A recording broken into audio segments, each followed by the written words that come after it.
Hello, everyone, and welcome to today's conversation about a powerful and transformative force that underpins everything we do in our church: love. Yes, love, often seen as a feeling or in a romantic notion, is, in the context of church operations, the very heartbeat that drives our mission and shapes our community. Today, we're diving into how love acts as the foundational principle, guiding the roles of ministers, influencing decision making, community outreach, and the overall well being of our congregation. Let's start with ministers. They're the unsung heroes, representative of service.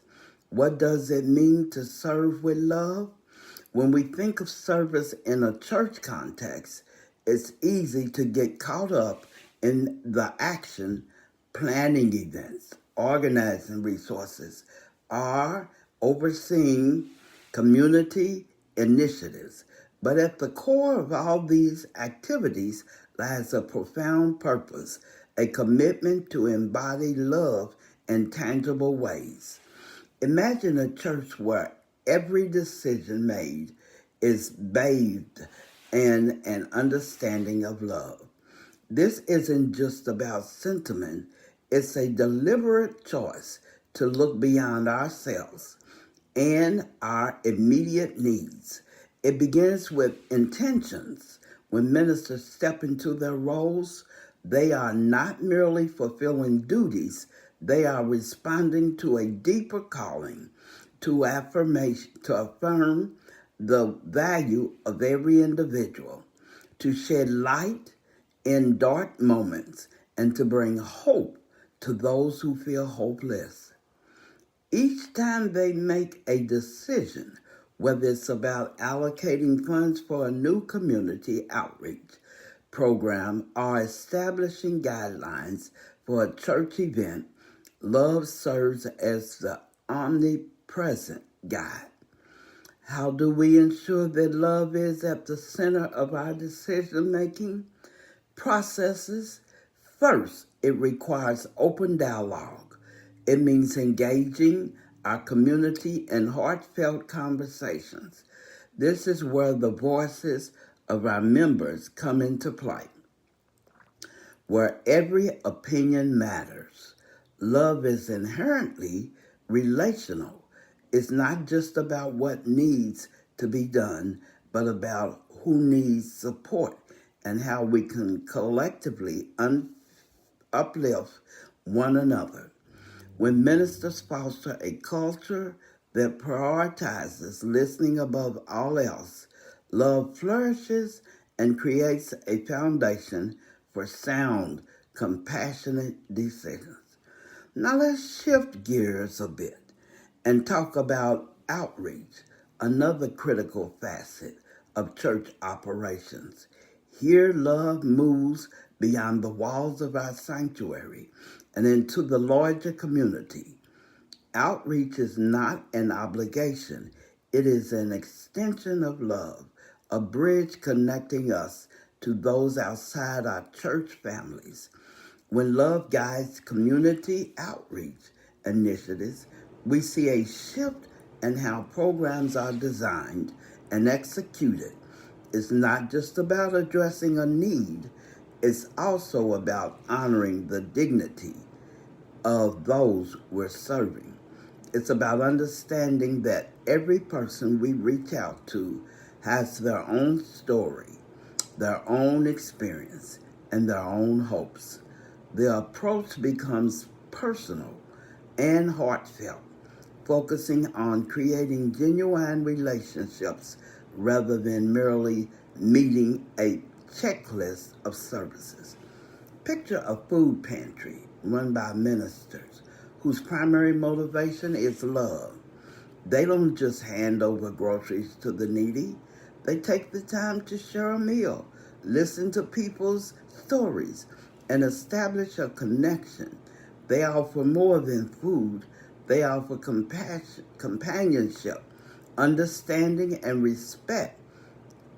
This love infused outreach enriches not only the lives of those who receive help, but also builds community and strengthens the bonds within the church itself. As we reflect on love's role in outreach efforts, we can see that it also cultivates a spirit of volunteerism and engagement within the congregation.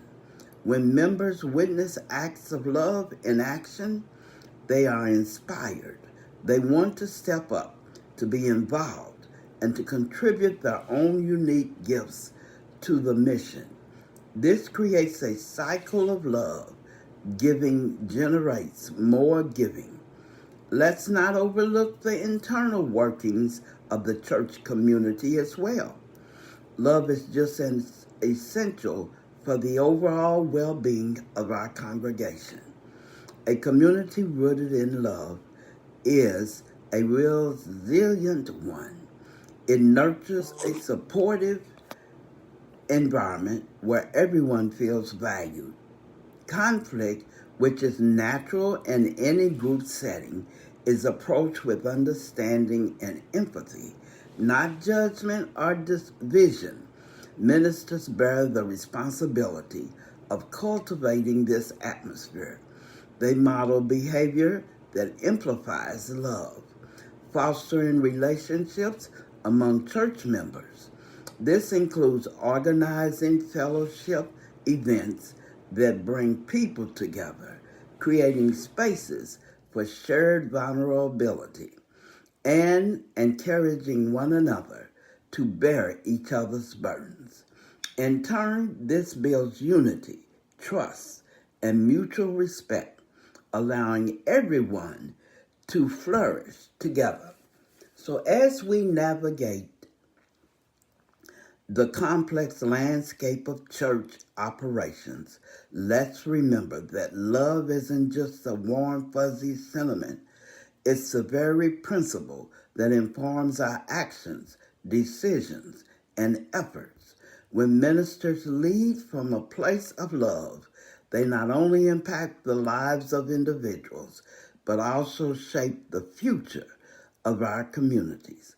Each act of service, every decision made, and each moment of connection is infused with the essence of love, guiding our path forward. In closing, let's commit to being a community defined by love at every level, in every interaction, in every outreach endeavor, and in every decision we make. Let love be the force that unites us and empowers us to be the hands and feet of something greater. Thank you.